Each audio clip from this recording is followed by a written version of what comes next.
Welcome back to channel. இந்த நான் cinemas with me Sushmita. இன்னைக்கு நம்ம சேனல்ல ஒரு இன்ட்ரெஸ்டிங்கான சினிமா அப்டேட்டோட வந்திருக்கோம். அது எதை பத்தின அப்டேட் தானே வச்சுக்கோங்க. ஆக்டர் ஹரிஷ் கல்யாண் பத்தின அப்டேட் தான். Actor Harish Kalyan big boss fame மூலமா இன்ட்ரடியூஸ் ஆனாரு. இதுக்கு முன்னாடியே ஒரு டெபியூட்டன் மூவி ஒரு நடிச்சு தமிழ் ஆக்டரா இன்ட்ரடியூஸ் ஆயிருந்தாரு. பட் அதுல ரொம்ப பெரிய ஒரு ஃபேன் பேஸோ இல்ல கதை நல்லா அமைஞ்சோ இல்ல ரொம்ப பெரிய ஒரு ஹிட்டோ அவர் கெரியரை ஒரு லிஃப்டிங்கான ஒரு விஷயமா அவருக்கு இல்ல. இதை தொடர்ந்து இவர் பிக் பாஸ்ல வந்தார். பிக் பாஸ்ல இவருக்கு ரொம்ப பெரிய ஒரு ஃபேன் பேஸ் இருந்தது. ஃபைனல்ஸ் வரைக்கும் வந்தாரு.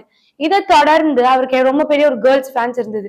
இதனால நிறைய ஆக்டர்ஸ் அண்ட் டைரக்டர்ஸ் வந்து இவர் அப்ரோச் பண்ண ஆரம்பிச்சாங்க லீட் ரோல்ஸா பண்றதுக்காக. இவரோட பிக் பாஸ்ல ரைசா வில்சமும் இருந்தாங்க. இவங்க ரெண்டு பேரும் இணைஞ்சு ஒரு படம் பண்ணாங்க, பியார் பிரேமா காதல். இது ஃபர்ஸ்டே ஒரு ஏ சர்டிபிகேட் மூவி. இது எப்படி ஓடுமான்னு நினைச்சவங்க எல்லாருக்கும் ஒரு யங்ஸ்டர்ஸோட ஃபேன் பேஸ் பிடிச்சதுன்னே சொல்லலாம். இந்த படம் ரொம்ப பெரிய ஒரு ஹிட் ஆச்சு. இதை தொடர்ந்து இவர் பண்ண அடுத்த படம் தாராள பிரபு. இந்த படமே மக்கள் கிட்ட ரொம்ப பெரிய ஒரு ஃபீல் குட் மூவியா இருந்தது. இதுக்கப்புறம் அவர் பண்ண அடுத்த படம் ஓமன பெண்ணே. இந்த படத்து மூலமா ரொம்ப பெரிய ஒரு ஹிட்னே சொல்லலாம். இந்த மாதிரி நிறைய விஷயங்கள் இவர் கெரியர்ல வந்துட்டு இருக்கு. இவர் சூஸ் பண்ற மூவிஸ் எல்லாமே ஒரு ஃபீல் குட் இந்த மாதிரிதான் இருக்கு அப்படின்னு ரொம்ப பெரிய ஒரு ஓப்பு இருந்துகிட்டே வந்தது.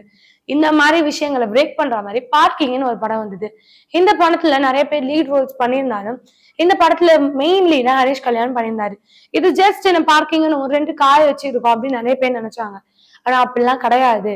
இந்த படம் ஒரு ரொம்ப பெரிய ஒரு த்ரில்லரா அமைஞ்சது. கொஞ்சம் கொஞ்சமா இப்ப நார்மலான ஒரு பார்க்கிங் சண்டையில இருந்து இந்த கதைக்களம் ரொம்ப அழகா போச்சு. இதை தொடர்ந்து இதோட ஸ்கிரீன் பிளே பத்தி நிறைய பேர் பேசப்பட்டது. இந்த படம் மக்கள் கிட்ட ரொம்ப பெரிய ஒரு ஹிட் தான் இருந்தது. ஓடிடிலயுமே ரொம்ப நல்லா சக்சஸ்ஃபுல்லா இருந்தது.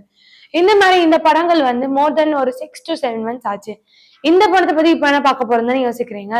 ஹரிஷ் கல்யாண் நினைச்ச பார்க்கிங் படம் ரொம்ப வருடங்கள் கழிச்சு ஸ்கிரீன் பிளேக்காக என்ன நடந்ததுன்னா நேஷனல் அவார்ட்ஸ்க்காக செலக்ட் பண்ணியிருக்காங்க. இது இந்த படத்தோட குழுவினருக்கு ரொம்ப பெரிய ஒரு அதிர்ச்சின்றதை தாண்டி ஒரு ஹாப்பியஸ்டா இருந்தது. இதை தாண்டி இது ரொம்ப ஹாப்பினஸ் கொடுத்தது ஹரிஷ் கல்யாண் அவர்களுக்கு தான். ஹரிஷ் கல்யாண் ரீசெண்டா மேரேஜ் ஆகி இந்த மாதிரி நிறைய விஷயங்கள் அவர் கரியர்ல அப்லிஃப்ட் ஆயிட்டு இருக்கு. இந்த டைம்ல ஒரு நேஷனல் அவார்டுக்கு அவர் நடிச்ச படம் செலக்ட் ஆகுது அவருக்கு ரொம்ப பெருமையா இருக்கு அப்படின்னு சொல்லிதான். இந்த விஷயம் வின் ஆகுதா, இந்த படம் வின் ஆகுமா அப்படின்றதெல்லாம் தாண்டி செலக்ட் ஆனதே எனக்கு ரொம்ப ஹாப்பி. இந்த மாதிரி நிறைய விஷயங்கள் இந்த காஸ்ட் அண்ட் க்ரூ ஷேர் பண்ணியிருந்தாங்க.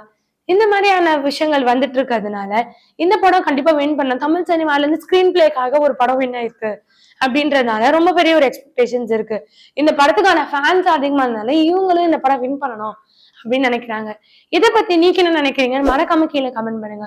இந்த மாதிரி இன்ட்ரெஸ்டிங்கான சினிமா அப்டேட்ஸ்க்கு மறக்காம சினிமாஸை லைக் பண்ணுங்க, ஷேர் பண்ணுங்க, கமெண்ட் பண்ணுங்க, சப்ஸ்கிரைப் பண்ணிடுங்க.